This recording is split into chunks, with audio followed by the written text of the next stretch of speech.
Well, here we are again, and there's no point sugarcoating it. Lockdowns really do suck. This isn't what we wanted. This isn't what we expected even a couple of days ago.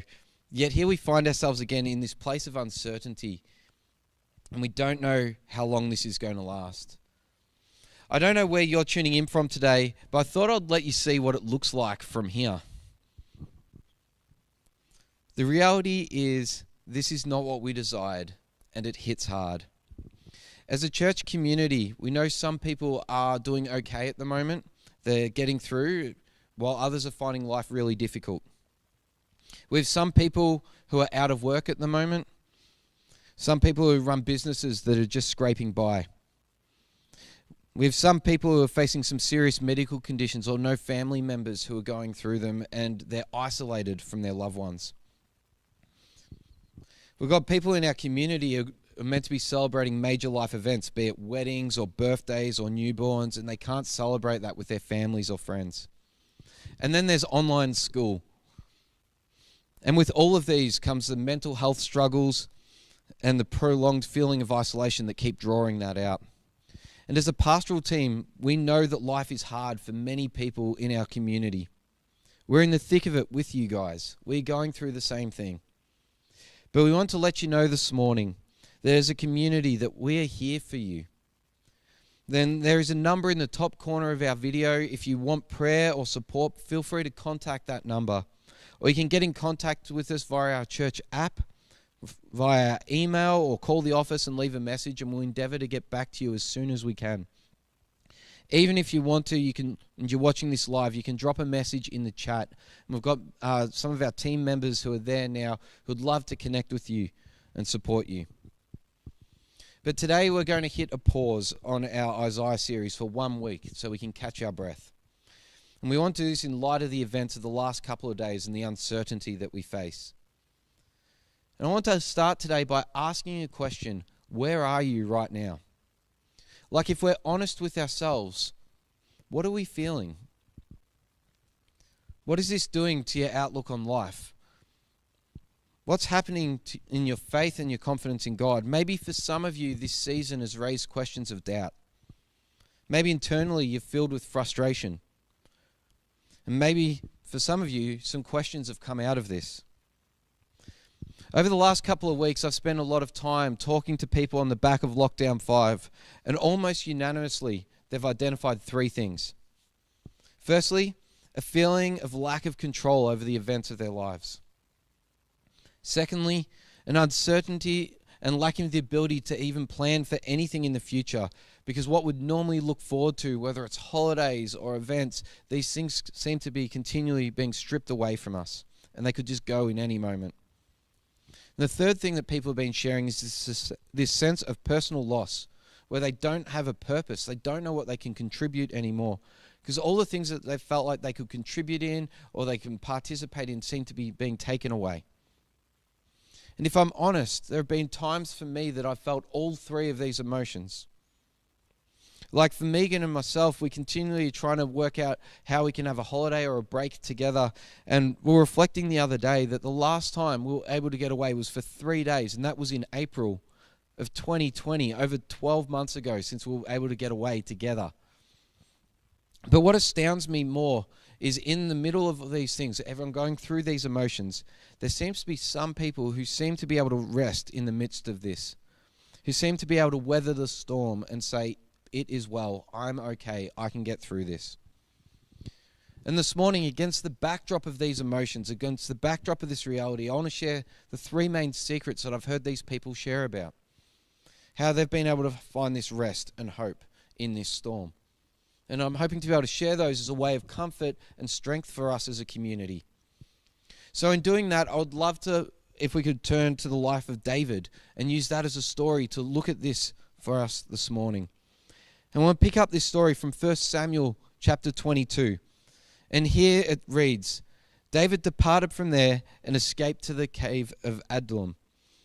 And when his brothers and his father's house heard of it, they went down to him. And everyone who was in distress, everyone who was in debt, and everyone who was bitter in soul gathered to him. And he became commander over them. and there were with him about 400 men. So here we have this situation where we've got David forcing to retreat and go into hiding, and hiding in a cave. And who is David? Well, we know from reading in the life of David that he is someone that is strong and fierce. Like when I read the stories of David, he's someone who's powerful. He's the guy as a young boy who went out and beat the lion and the bear to protect the sheep. And then when he grew up just a little bit, he was still a boy. He went out into the battlefield and no one would face the Philistine army. And he said, I will go and face their commanding officer, their champion, the giant Goliath. And he did that and took him down. And this David, he was so great at fighting, so great as a leader that the people began to praise him for the victories and write songs about him, about all the victories and battles he was winning. On top of this, God anointed him to rule, to lead as king over Israel. At this point, however, he isn't ruling. He is actually fleeing for his life. You see, Saul, who was king, became so jealous of David that he sought to kill him. And having the king seek to kill you meant that you're not just fleeing from the king, but you're fleeing from everyone who's got allegiance to the king, all the warriors of the king, everyone associated to him. You're fleeing for your life from them as well. So David is now fleeing and he finds himself in a cave. And for how great David is at leading and at fighting, he must really suck when it comes to hiding, because this is an era where there's no QR checking codes, there's no GPS, and he's going and hiding in a cave and 400 people seem to be able to find him. Like that's one bad game of hide and seek. And all these guys who found him, 400 of them, were people who were in distress, debt, bitter in soul. Those who are hurting and in need. People who are feeling similar emotions and feelings to how a lot of us can be feeling today. So David finds himself in this cave, fleeing for his life, uncertain of what's going on, with all these people who have got these burdens. Yet it's in this cave that we can read David's heart cry out to God. We can read this in Psalm 57, and it says, Be merciful to me, O God, be merciful to me, for in you my soul takes refuge. In the shadow of your wings I will take refuge, till the storm of destruction passes by. I cry out to the God Most High, to God who fulfills his purpose for me. He will send from heaven and save me. Be exalted, O God, above the heavens. Let your glory be over all the earth. My heart is steadfast, O God. My heart is steadfast. I will sing and make melody. I'll give thanks to you, O God, among the people. I will sing praises to you among the nations. For your steadfast love is great to the heavens, your faithfulness to the clouds. Be exalted, O God, above the heavens. Let your glory be over all the earth. So how can David, fleeing for his life, be able to say this with such confidence? And he could do that because he had confidence in this one simple truth. Despite what the things were looking like around him, God was in control. God was still on the throne. David knew this. And the Bible's very clear as people go through trials and tribulations and hardships that God is still on the throne. We can read about it throughout the scriptures. In Psalm 47 it says that God is king over all the earth. God reigns over the nations. God sits on his holy throne. Or in Isaiah, as we looked at a few weeks ago, that God holds the waters of the earth in the hollow of his hand and marks off the heavens with a span. Or in Job, we can read that it was God who laid the foundations of the earth. He set its measurements. He laid the cornerstone. He was the one who bound the oceans, who commands the mornings to begin and the nights to end. God is on the throne. And David knew that despite the fact that he feels out of control with his life, like it was slipping through his hands, he knew he wasn't in control. But that was okay, because he knew the one that was still on the throne, the one who is in control. See, we can pardon people in our world for looking around at the events in our society at the moment and honestly asking the question, where is God? Where is God in all this? Like, it doesn't make much sense. So much feels like it's being stripped away. But God is on the throne. He is still ruling. He is still king. He is still in control. The events of 2020 of COVID and lockdowns have not caught him off guard. They've not surprised him. He still rules. And while lockdowns and COVID at the moment feel like they may rule our lives, God is still on the throne. And because he's on the throne, because this truth is real, we can have heart and run to him. We can have the same confidence that David had, that despite what we see around us, we can know that God is on the throne and we can cry out to him, "In the shadow of your wings, I'll take refuge," till the storm of destruction passes by. I cry to the Most High God, the God who fulfills his purpose for me. God is still on the throne. And he's not only on the throne today, but David knows he can have hope for tomorrow because God holds the future as well. There's this confidence that God's rule and control is not just for today, but over all things. That gives David the confidence not just to take refuge in God, but to follow his path and his call. It is this confidence to say, I don't know the future, but I know him who holds it. It is from this confidence in God who is on the throne, not just today, but yesterday, today, and forever, that allows David to write these words, that the Lord is my shepherd, I shall not want. He makes me lie down in green pastures. He leads me beside still waters. He restores my soul. He leads me in paths of righteousness. That even though I walk through the valley of the shadow of death, I can fear no evil because you are with me. And that surely goodness and mercy shall follow me for all the days of my life. And that I shall dwell in the Lord's house forever. Because God holds the future. It's the same confidence that Isaiah has, as we saw a few weeks ago, when he says that there is none like God. It is he who declares the end from the beginning, ancient times, things not yet done. That God will accomplish his purpose and bring it to pass. For if God purposes it, he will do it. Or we can read in the confidence of Paul, who says that despite what happens around us, God can use it for good, because he is in control. Therefore, we can have confidence that nothing can separate us from God's love. Not tribulation, distress, persecution, famine, nakedness, danger, or the sword. Nothing. Neither death nor life, nor angels nor rulers, nor things in the present, nor things to come, nor powers, nor height, nor depth, nor anything else in creation will be able to separate us from the love of God in Christ Jesus, because he holds the future. And it is true that the uncertainty of how our society is responding to the COVID health pandemic makes it really hard to plan. It makes it really hard to make decisions, to have certainty of what's going on around us. Like, I can't tell you the amount of times Megan and I have spent talking about Holiday Club. And I don't know what plan we're on now as she tries to work out how we can run that. Or the amount of times with Sharing Hope that we've tried to put on fundraisers and events to raise support for the Korean on the border and the situation we heard about earlier. And we can't organise them. It's hard. I'm not denying that. But as Christians, we must remember that we know how it will end. We know that Jesus has begun a good work in us and through us to make the world new. He's begun a work and he will complete it. We know as Christians we have treasure in heaven that will never perish, spoil, or fade. We have a hope that stretches beyond this current trial, the current public health challenge. We've got a hope that extends beyond what's in front of us. I was talking to a friend on Friday, and she was reflecting that she was out just the day before as the news broke about the potential lockdown that we are now in. And she was sitting with a bunch of friends, and as that news broke, all of her friends broke. And she noted that underpinning them was this deep-rooted sense of hopelessness. They had nothing to look forward to look to hope to. Their world in that moment was obliterated. And we can't blame them. Looking around, it's easy to see that. It's easy to see that reality. But the truth is that we have another reality.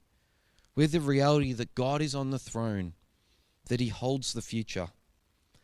And in him, we have confidence to know that he can work all things for good. And he has started to make this world new. And he's begun a good work in us.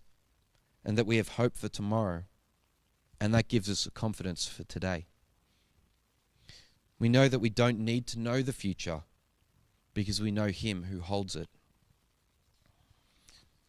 And so David, knowing these two truths, that God is in control and he holds the future, it gives him a confidence for how he lives out his life that day. And the reason why I think this story of David is so powerful is because the cave of Adullam was high up in the mountains, right? The position that it's in, it's high up. It's not a low cave. It's high in the mountains. And from there, he could see the plain that he struck down Goliath in. He could see Bethlehem, where he grew up. He could see all the places that all the events of his life had led him to being hiding in that cave. It was on display before him constantly. And he couldn't escape what had unfolded. Yet these truths that underpin David being led to this cave also these truths that he holds to lead others to be drawn to him. These truths that God is in control and he holds the future, the confidence that he has leads those who are in distress, those in debt and bitter in soul, those hurting and in need, being drawn to David. And we know what this is called, don't we? What David is doing there.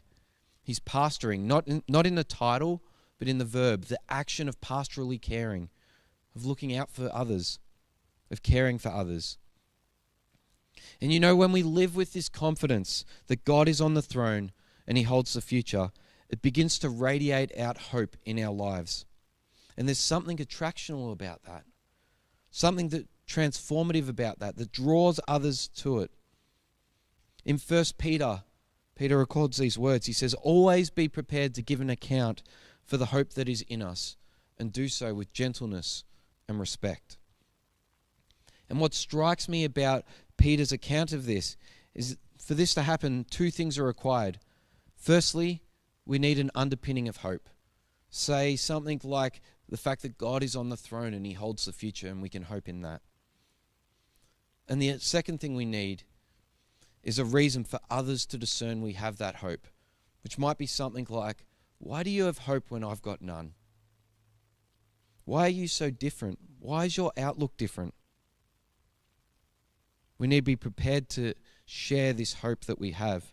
Therefore, how we live is important. These two truths of that God is in control and he holds the future gives us confidence to hope for how we live today. It doesn't take away the difficulties. It doesn't take away the trials or the challenges. We still go through times of doubt. I still go through times of doubt. We go through times of tiredness, of frustration, where we can lose heart. But we know that Jesus calls, that he empowers and strengthens us, that in the midst of the trials, God is at work in us, through us, and amongst us. And imagine at this time, with what we're facing, with so much despair, so much hurt and trials in our society. Imagine if people looked to the church and they exclaimed the words of Jesus, where they could say, I know that they're Jesus' disciples by the hope and love they have for one another. So much of what we typically find in life is that our purpose has been stripped away by COVID. The way that we live has been stripped back. But imagine if we could replace that with an active pursuit of looking for opportunities to show love, reveal Jesus, and show this confidence. Last year as a family, we lost a dear family member and friend. And she was probably one of the most incredible women of God I've ever met. And one of the lines that she would often say would be that we need to love and serve, and love and serve, and love and serve until people ask us why.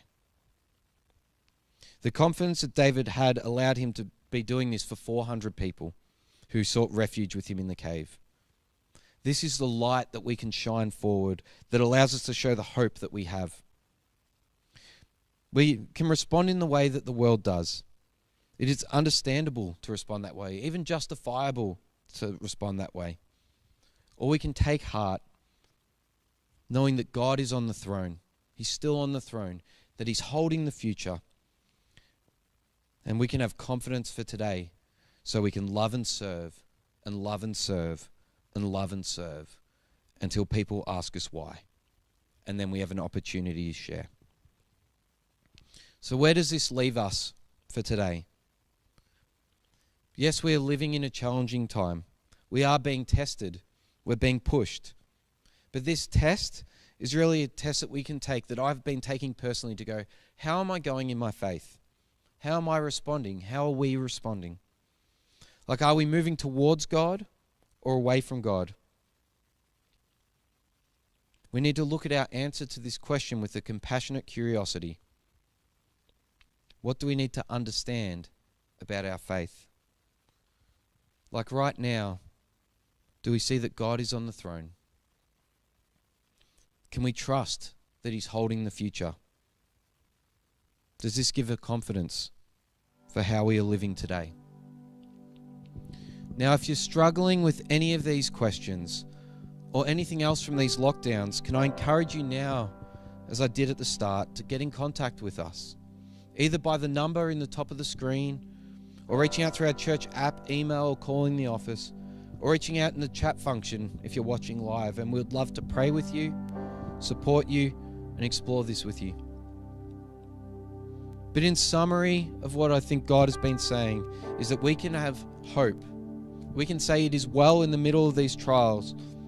And I want to summarize that from a couple of verses from Psalm 33, which I believe encapsulates this whole message. This psalm was written on the mirror by that lady who passed away, our family friend. And she wrote on the mirror in her house as a reminder for her husband and her family. So every time they looked in that mirror, it would reflect the psalm into their lives, and they could reflect it through their lives to others. And this is the words of it. It says, "Our soul waits for the Lord. He is our hope and our shield. For our hearts are glad in Him, because we trust in His holy name. Let your steadfast love, O Lord, be upon us, even as we hope in you." Now, in the midst of these continued lockdowns, may you be reminded and may you know that God is on the throne. He holds the future, and that can give us a confidence for today, so we can love and serve, love and serve, and love and serve people until they ask us why. And then we have an opportunity to share God's steadfast love with them. May I pray for you this morning? Father, as a community, life is difficult. As a world community, life is difficult. As a church community, life is difficult. And Father, while we don't know what tomorrow is going to bring, whilst the events that have unfolded bring uncertainty, Father, I pray that this morning, today, we would be able to have a renewed sense of confidence in the fact that you are on the throne, that you hold all the days of our lives, and that even in the midst of this, we can have confidence to live in you and to love and serve each other and the community around us. Father, would you empower us with your Spirit and give us opportunities to believe this hope, live in this hope, and share this hope. I thank you in Jesus' name.